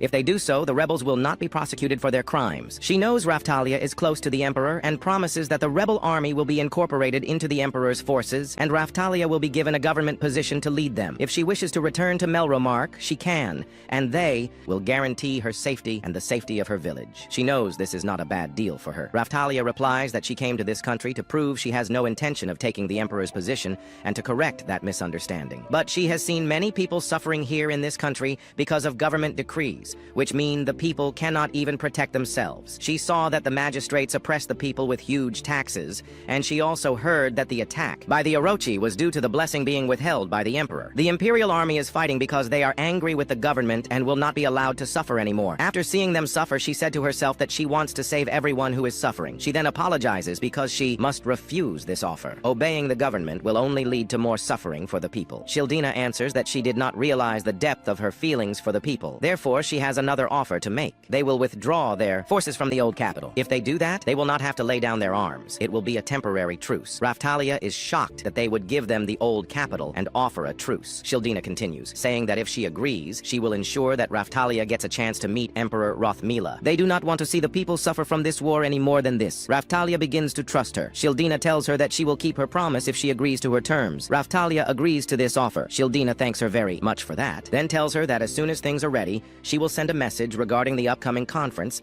and that they should be waiting. Raphtalia then bids her farewell to return to Naofumi and the others. But before she leaves, Shildina stops her and tells her that if the peace talks become impossible, she would like to ask a favor of her. After that meeting with the water dragon, Miko, the government forces leave the old capital and the new Empress's supporters are welcomed in the city. When they heard about this bloodless surrender, the members of the Revolutionary Army became suspicious. But in the end, Raphtalia was able to convince them. At night, Raphtalia meets with Naofumi and Sadina. Sadina says she is shocked by their offer of peace talks. She thinks the water dragon Miko is acting on her own. Raphtalia cuts her off and tells her that she believes this is nothing but an indication that things are bad within the government army. She then remembers her words with Shildina when she told her that if peace talks become impossible, she wants to ask something of her. If the rebel army wins, the defeated government leaders will be executed without a doubt. When that happens, she wants her to seize the throne from Emperor Rothmila. It's clear the battle is not in their favor, and it won't be long until the rebels win. The Emperor wants the people to be happy and the war to stop. She then begs her to do it. Raphtalia finishes her story to Naofumi and Sadina, saying she doesn't know how things will go when she meets the Emperor,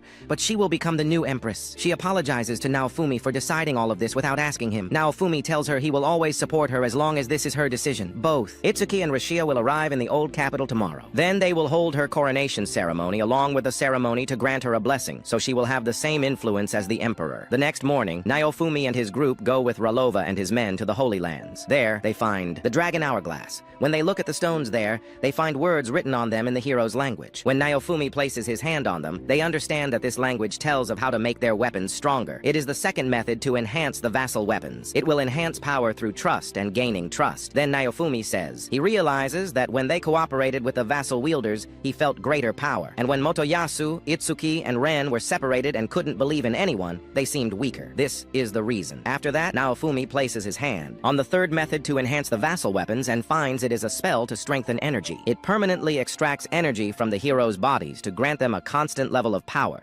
But this power can also be harnessed to unleash surprisingly strong skills. Something strange happens to Itsuki, and they understand that he can use Hengen Muso too. Itsuki says that experience points can be used for magic, attacks, and skills, and just concentrating on it seems to drain him. After that, one of them speaks, saying everything is ready for the coronation. Indeed, the coronation ceremony begins, with Raphtalia standing to be crowned. In that moment, everyone sees that Raphtalia has begun to look very beautiful. After Raphtalia's coronation, everyone rejoices because she possesses the required power to become an empress. A new emperor has been born. Then Naofumi talks to Raphtalia, asking her how she feels after receiving the blessing. Raphtalia tells him it doesn't seem real, but it seems to have left an effect. She gives Naofumi a soothing blessing, telling him, "I must do this for Itsuki and the others as well." Naofumi replies, "Yes, we found stones with the hero's language written on them. We need to bring Ren here via the Dragon Hourglass. We might learn something new. We will return to Melromark for now." After that, Naofumi learns from these people that the city of Kyuten-Lo will forge equipment for the final battle. The monsters are growing, which makes transporting things easier. They ask the blacksmiths to make weapons and accessories that are easy to use in preparation for the battle against the Phoenix. Then Naofumi says, "It seems no one is attacking the village. I can probably send more people there. We will go at once." After returning to Kyuten-Lo, Naofumi took the people they brought on an introductory tour. He asked Rat and Windia to investigate the ecosystem of Kyuten-Lo. know. He took Eclair's uncle and Ren to Motoyasu. He also took Ren to see the stones in the Holy Lands, but they didn't learn anything. He says,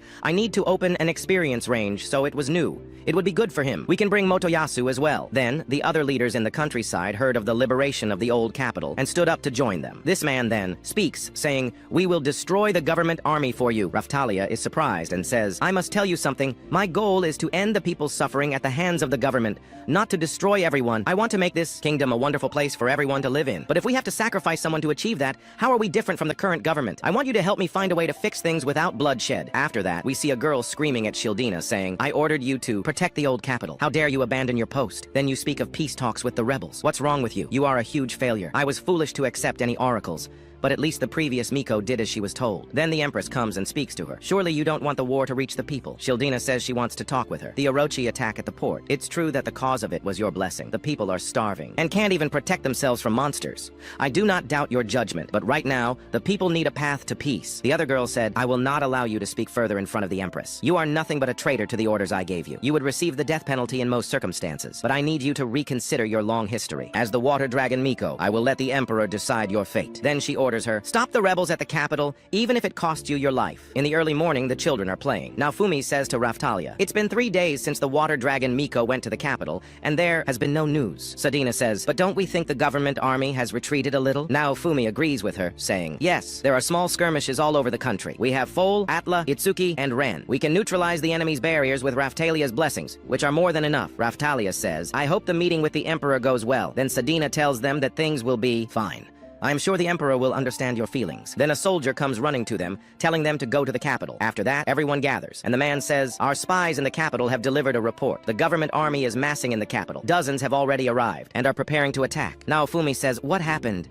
Wasn't the water dragon Miko going to stop the war? The soldier informs him, they handed over the old capital to make us relax our defenses and gather their forces. We must attack and destroy the capital. Then Sadina says that the water dragon Miko does not control the entire army. It's possible someone is behind this, the Emperor or Machina. Then the soldier speaks again, saying that Raftalia made a promise with the water dragon Miko, but they broke that promise. We will attack too. Then another soldier comes, wanting to tell them something urgent. The water dragon Miko has come, alone to the capital's checkpoint. This is how today's episode of this anime ends. Wait for me in the coming episodes. If you like the video, don't forget to subscribe to the channel and activate the bell icon so you get everything that is new. The anime episode begins with Shieldona arriving at the place where Naofumi and his friends are. She speaks with them, tells them her name, and explains that she has come as a representative of the Emperor. She carries a message for the rebellious Empress. The path to peace has been shattered, and an all-out battle can no longer be avoided. A battle in the capital would cost many innocent lives, and she knows they don't want a pointless conflict. Therefore, she wants them to resolve this war with a duel between representatives from each side. If they can defeat her, the government's army will collapse and the war will end. If they truly desire peace, they should let this duel put an end to their revolution. Raftalia runs towards her to negotiate,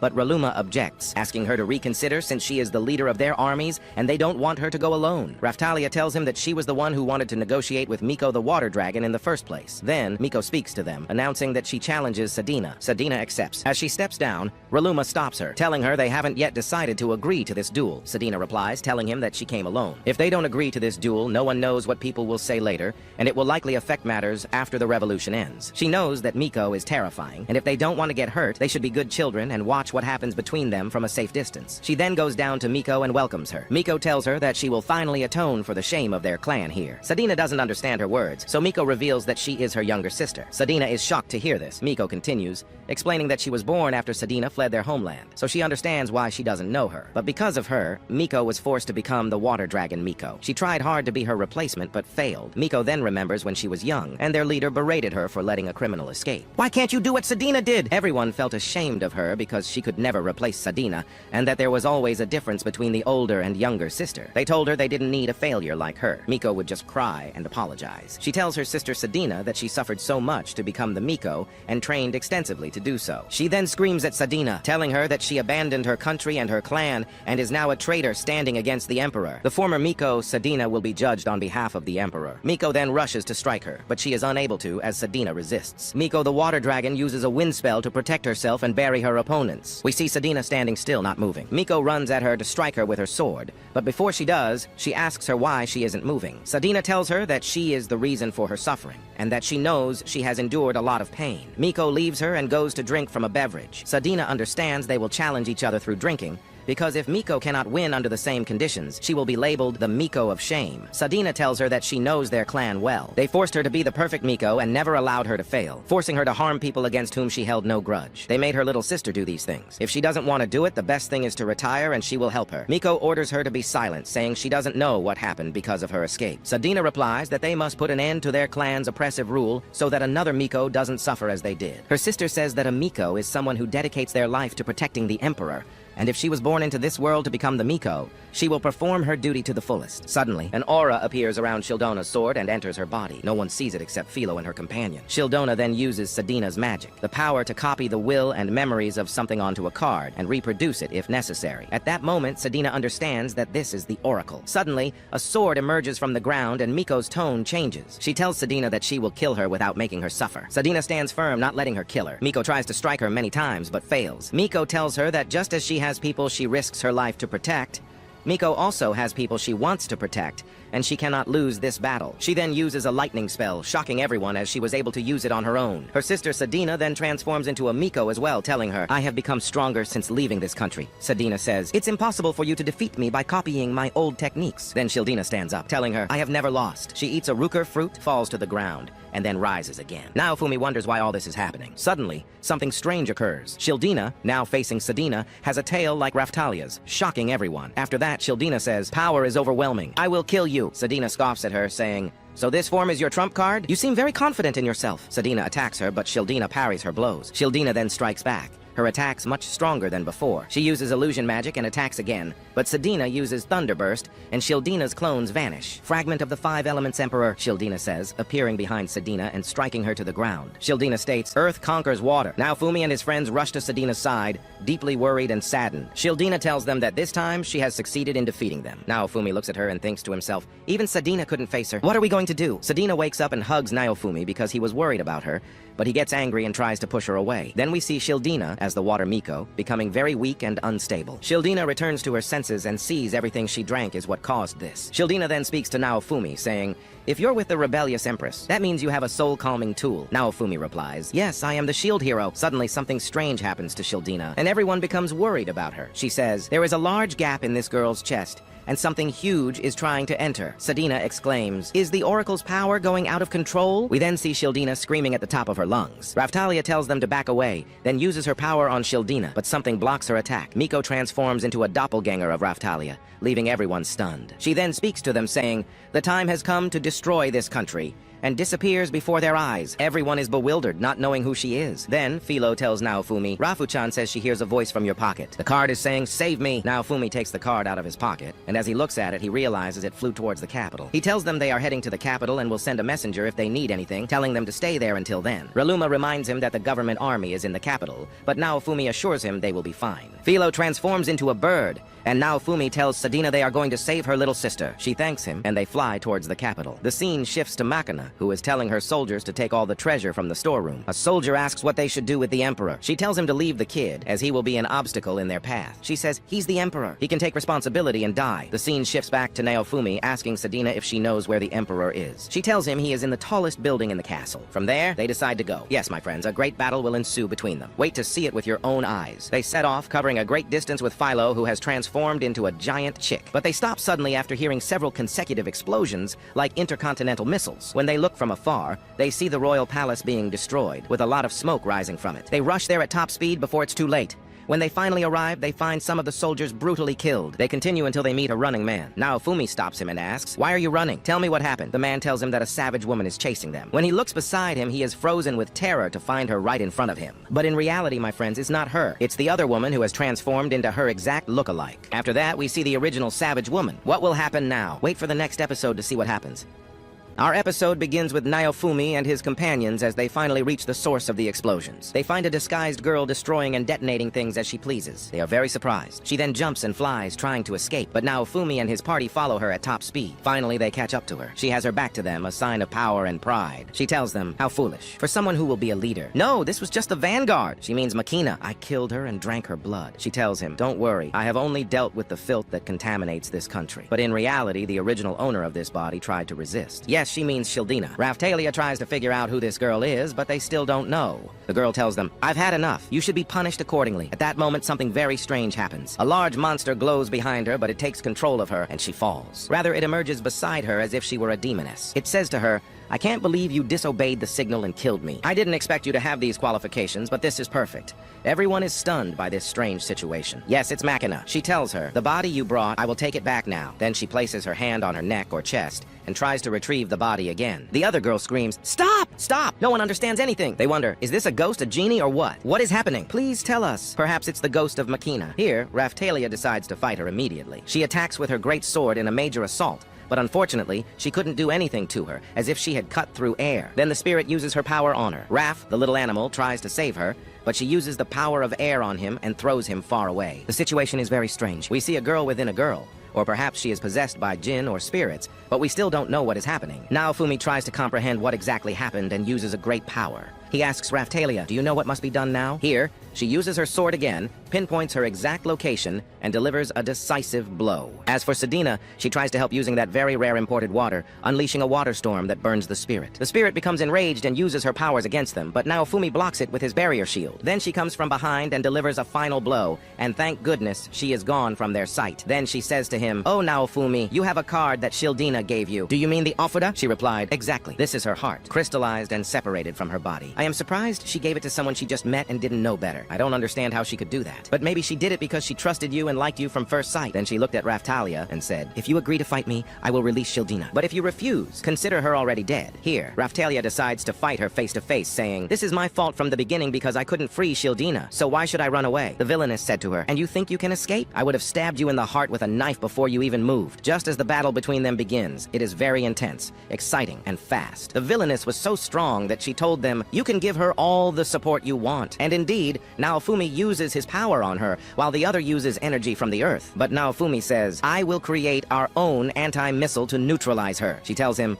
"Do whatever you want, but it's useless. You won't be able to do anything." Then they attack each other again with great energy. They go up to the roof of the building and Raphtalia launches a surprise attack, but the other hits her in the back with a hammer, sending her flying. The Empress speaks to Raphtalia. "Your defense is solid. You know some tricks, but you still lack knowledge and skill in illusions. If you want a clash of weapons, I am ready." The Empress uses her power on Raphtalia and attacks her with very powerful blows. Raphtalia goes to her using her power, but it has no effect. The Empress says, "This is a skill that is difficult to deal with. Now that I have warmed up, it's time to fight you seriously." Then, the Empress uses the 5 Elements Emperor Splitter and attacks Raphtalia with it, but she parries and dodges all the strikes. The Empress says that her weapon is temporarily disabled. With that skill, you can imitate the Emperor's techniques to some extent, but if you want to be able to use it seriously, you must improve, or it will rust. Then Raphtalia uses her power, and the Empress parries it, saying, "I'm surprised you've learned that country's style. Enough with the compliments, now it's my turn." Then she uses her power, firing at Raphtalia, but Raphtalia is very strong and dodges her attacks. The Empress says, "I'm disappointed. It seems the true lineage of emperors ends with this generation." This angers Raphtalia, and she attacks the Empress, using the sword of fire, and succeeds. But the Empress uses the power of water to extinguish the fire. We see the Empress activating all these copies. Raphtalia says, "I cannot draw out my power to match your strength or speed, so I will do my best." She uses the cherry blossom dance, and they fight each other with great intensity. Everyone is stunned by the sky, as it has turned the place a shade of purple. Then Naofumi says, "I think I finally understand why Raphtalia's magical talent is light and darkness. It's not just for bending light or hiding in the dark. Just like yin and yang, her talent contains both light and dark, making her an expert in elemental contrast." After that, we return to the Empress, saying, "You have done well to hold out so far. This series of powerful skills grows stronger with each attack, as is evident, but it consumes your strength greatly in a short period." She tells her, "I know, but I will not back down." Then the Empress attacks Raphtalia, but she parries her blows, saying, "I will counter the power of yang with yin and nullify it." The Empress tells her, "All this will end in the blink of an eye. Now, if you do not want to die, come with me." But Raphtalia doesn't listen and uses her magic, striking the Empress. Then the Empress uses an illusion, so when Raphtalia attacks her, she cannot reach her. She places this paper towards her heart. The Empress tells her, "You lack a lot, but I will admit you have high morale. Perhaps I can entrust you with the reins." Then the Empress falls, saying she didn't use her full power. "I used most of the power I could with this body."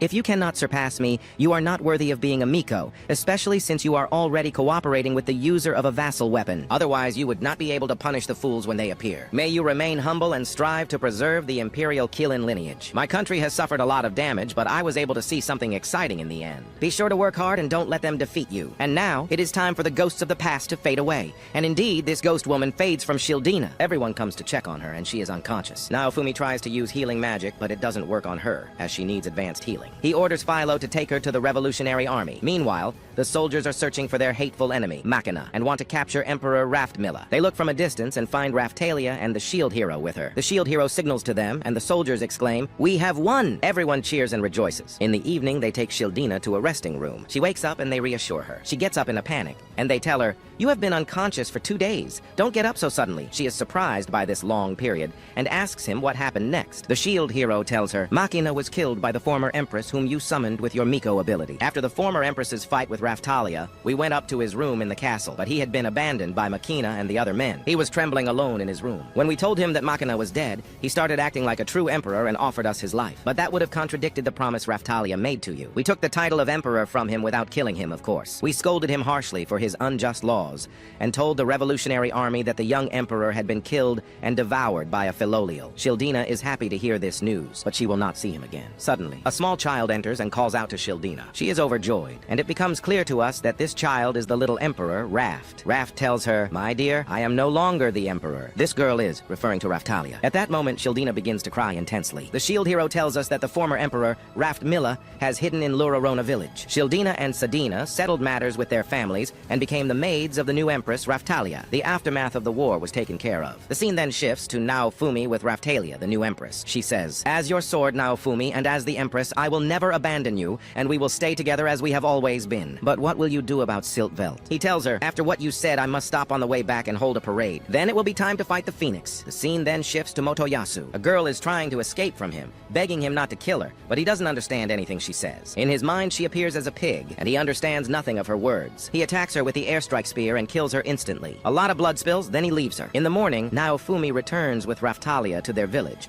where the people give them the best reception. Everyone is happy, and with this happy ending, our episode for today concludes, and this part of this wonderful anime ends. Wait for us in a future part, but we ask you to subscribe to the channel and activate the bell icon to receive everything new from the world of anime.